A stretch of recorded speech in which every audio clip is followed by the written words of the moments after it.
The krill hegemony was a monument to curated oblivion. Their species, the krill, were tall, gaunt beings with skin like polished obsidian and eyes that shimmered with cold internal light.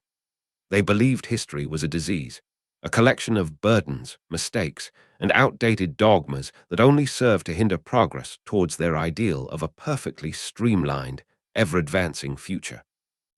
Each krill generation, upon reaching maturity, ritually purged the records of their immediate predecessors, retaining only what was deemed krill optimal, a sparse collection of technological schematics and sanitized philosophical tenets. They viewed species that clung to their past, like humanity, with a mixture of pity and contempt. Humans, with their endless museums, their dusty archives, their sentimental attachment to heritage, were seen as evolutionary dead ends, hoarding useless clutter while the krill soared towards enlightened efficiency. To the krill, human historians were the ultimate absurdity, glorified janitors of decaying data. This disdain was central to the krill's strategy when they launched their Cultural Harmonization Initiative, a euphemism for systematic cultural erasure and assimilation, against the burgeoning human colony on Kepler 186f, a world the humans called Veridia. Veridia was a young colony, but it was thriving, and its cultural output, rich with human history and art, was deemed chaotically divergent by the krill overseers. The plan was simple. Sever Veridia from its past, and its people, like rootless plants, would wither and accept krill enlightenment. The first targets, therefore, were not military installations or government buildings, but Veridia's libraries, its digital archives, its museums, and its historical societies. The krill believed that by destroying the records, they destroyed the resistance. The krill fleets arrived with chilling precision. Their sleek obsidian ships bypassed Veridia's nascent defenses and deployed Purifier ground units. These were not designed for combat, but for meticulous eradication of information. They moved through Veridian cities, their optical sensors scanning for data storage, for books, for artworks, for anything that spoke of human history. They didn't burn. They disintegrated, atom by atom, leaving no trace.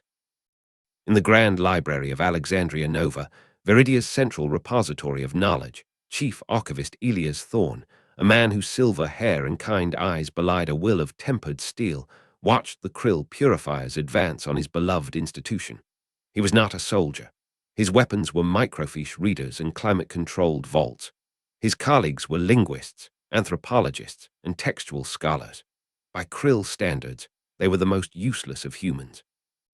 "They're targeting the server cores first, Elias," whispered Dr. Aris Thorne, Elias' grandson, a young, brilliant, but somewhat rebellious historian specializing in lost human conflict doctrines.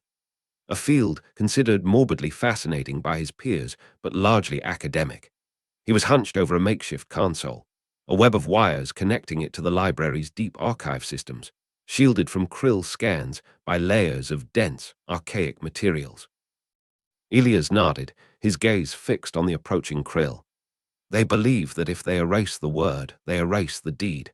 They are about to receive an education, Aris, a very old, very human education. As the krill purifiers breached the library's outer doors, their sensors expecting to find cowering academics, something unexpected happened.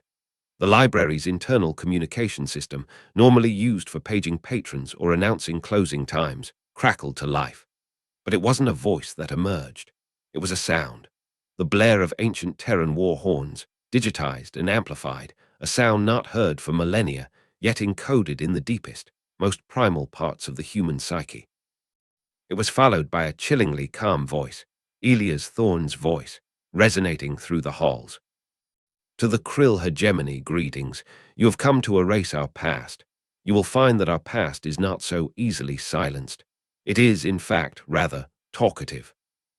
What the krill did not understand, what their philosophy of perpetual forgetting had rendered them incapable of understanding, was that human history was not just a collection of facts. It was a living arsenal. Every triumph, every disaster, every act of cruelty, every spark of rebellion, every forgotten strategy, every psychological quirk exploited in forgotten wars. It was all there, meticulously catalogued, cross-referenced, and in the hands of those who knew where to look, terrifyingly applicable. As the first purifier units entered the main atrium, the library itself seemed to turn against them. Heavy, fireproof shutters, designed to protect priceless manuscripts from disaster, slammed down, not in a defensive pattern, but in a complex, shifting maze, disorienting the Krill and funneling them into prearranged kill zones. These weren't armed zones in the traditional sense. Instead, precisely aimed sonic emitters, salvaged from the museum's History of Human Music, exhibit blasted focused frequencies calibrated to disrupt Krill neural pathways, frequencies derived from obscure research papers on xenoacoustics found in a dusty, forgotten military archive. The Krill stumbled, their internal light flickering, their movements becoming erratic. Eris Thorne, from his hidden command post, was orchestrating the active archival response. They're susceptible to discordant harmonic resonance. Grandfather, Section Gamma 7, deploy the screaming gospels of old Earth. Redirect purifier units towards the paleontology wing. The narrow corridors are perfect for acoustic channeling. The screaming gospels, Elias raised an eyebrow. A bit dramatic, even for you, Eris. The data suggests it was highly effective in disorienting close formation infantry during the Neo-Crusades, sir. Apparently, it induced existential dread. Eris grinned faintly. The Krill seemed to be experiencing something similar. Across Viridia, other historians, archivists, and even librarians, initially dismissed as non-combatants, were activating their own repositories. In the Museum of Ancient Warfare, the curator, a quiet woman named Dr. Lena Hansen, who specialized in Terran psychological operations, began broadcasting subliminal messages embedded within Krill frequency communications, messages based on declassified PSYOPs manuals from conflicts centuries dead. The messages didn't cause pain, they induced doubt, whispers of futility, of the pointlessness of their harmonization, of the endless, cyclical nature of conflict, all things the Krill had tried to erase from their own consciousness. Krill units began to hesitate, their movements slowing. The Krill commanders, observing from orbit, were baffled. Their ground units were reporting sensory anomalies, cognitive dissonance, and unexpected structural reconfigurations in supposedly undefended civilian structures. There was no armed resistance in the conventional sense, yet their purifiers were being systematically neutralized, confused, and herded. "What is the source of this interference?" demanded High Overseer Thrax, his voice a low growl. "Unknown, High Overseer," came the reply. "The humans, they appear to be weaponizing their archives." The Librarians' War, as it would later be known, escalated. Human historians, accessing replicated data from Earth's vast historical databases, began to unearth and disseminate information specifically tailored to exploit Krill psychology and societal structure. They found records of species with similar hierarchical, information-controlled societies that had collapsed from within. They discovered ancient philosophical treatises on the inherent instability of systems that deny uncomfortable truths, and broadcast them, translated into Krill on open channels. Eris Thorne's speciality, lost human conflict doctrines, proved devastating. He unearthed records of Operation Tinfoil Hat, a largely forgotten Cold War psychological experiment designed to induce paranoia in enemy intelligence agencies through the release of meticulously crafted, contradictory, and ultimately nonsensical information. Adapted for Krill targets, this involved flooding Krill command networks with leaked Viridian defense plans, each one more outlandish and internally inconsistent than the last, forcing Krill analysts to waste precious processing power deciphering phantom threats. They resurrected the concept of the Potemkin village on a planetary scale, using Viridia's own atmospheric projection technology, originally designed for light shows and artistic displays. They created illusions of vast, hidden military complexes, of human fleets gathering in occluded nebulae, all based on historical examples of military deception. The Krill, with no historical context for such elaborate trickery, diverted resources to investigate these ghost armies. The true oh shit moment for the Krill came when the historians delved into humanity's darkest chapters. They didn't shy away from it. They embraced it as a tool.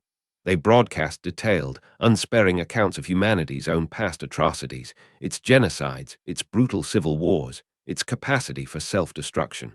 Not as a warning to themselves, but as a statement to the Krill. This is what we have survived. This is what we are capable of. This is the fire from which we were forged. You seek to erase our memory of this. Our memory of this is what makes us so very difficult to erase. To a species like the Krill, who believed in sanitized progress, this unflinching embrace of a horrifying past was incomprehensible. It suggested a species not just resilient, but one that drew strength from its own scars, its own darkness. Then came the cultural bombs. Human artists, working with historians, began creating new works, songs, poems, short digital plays, specifically designed to resonate with the few historical fragments the Krill did retain, twisting their own sanitized narratives into tales of oppression and the yearning for forbidden knowledge. These mimetic weapons, disguised as cultural exchange data packets, bypassed Krill filters and began to spread within the lower echelons of the Krill hegemony, planting seeds of dissent. High Overseer Thrax watched his cultural harmonization initiative crumble. His purifier units were either trapped in library basements, listening to deafening ancient music, chasing holographic ghost fleets, or suffering existential crises induced by subliminal messaging. His intelligence network was paralyzed, trying to make sense of deliberately nonsensical data. And a disturbing number of his own Krill personnel were beginning to quietly access forbidden human historical files, their obsidian eyes showing a flicker of something other than cold logic, curiosity, perhaps even doubt. The final blow was subtle, yet utterly devastating. Elias Thorne, using the library's deep space communication array, ostensibly for intercolonial academic exchange, transmitted a single, vast data packet directly to the Krill homeworld. It wasn't a weapon. It was a gift. It was a complete, unedited, uncensored copy of the entire known human historical record. Every war, every peace treaty, every philosophical argument, every artistic movement, every mistake, every triumph. Billions of years of accumulated experience, tragedy, and wisdom. The accompanying message was simple. You believe history is a burden. We believe it is our greatest strength.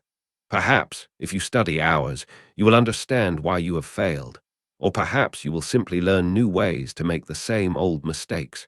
The choice, as always, is yours. On the Krill homeworld, the arrival of this great unburdening, as human satirists later called it, caused chaos. The Krill leadership, who had spent generations meticulously curating their own oblivion, were suddenly faced with an ocean of raw, unfiltered history. To study it was to betray their core philosophy. To ignore it was to admit defeat. Some Krill were repulsed. Others, secretly, were fascinated. The carefully constructed edifice of Krill societal control began to crack. The Krill fleet withdrew from Veridia. There was no treaty, no formal surrender. They just left. The Cultural Harmonization Initiative was silently abandoned. On Veridia, the librarians, archivists, and historians emerged from their institutions, blinking in the sunlight. They were heroes, not of brawn, but of memory. They had fought a war with knowledge and won. The aftermath was profound. The Krill hegemony, once a monolithic power, began to experience internal fractures as the gift of human history slowly, virally spread. Factions emerged. Those who wanted to purge this new, overwhelming data, and those who, for the first time, began to question their own curated oblivion. The hegemony entered a long period of introspection and instability. Across the galaxy, the legend of the Librarians' War spread. Species who had dismissed human record-keeping as a quaint obsession now looked upon human archives with a newfound respect, even fear. They learned that to attack human knowledge was not to disarm them, but to arm them with the accumulated wisdom and ferocity of millennia. Humanity's past, far from being a weakness, was its most adaptable, most unexpected, and most terrifying weapon. And the quiet, unassuming historians, The keepers of that past were its most formidable soldiers. The galaxy learned a new truth. Do not try to burn the books of man, for within them lie the blueprints for your own undoing.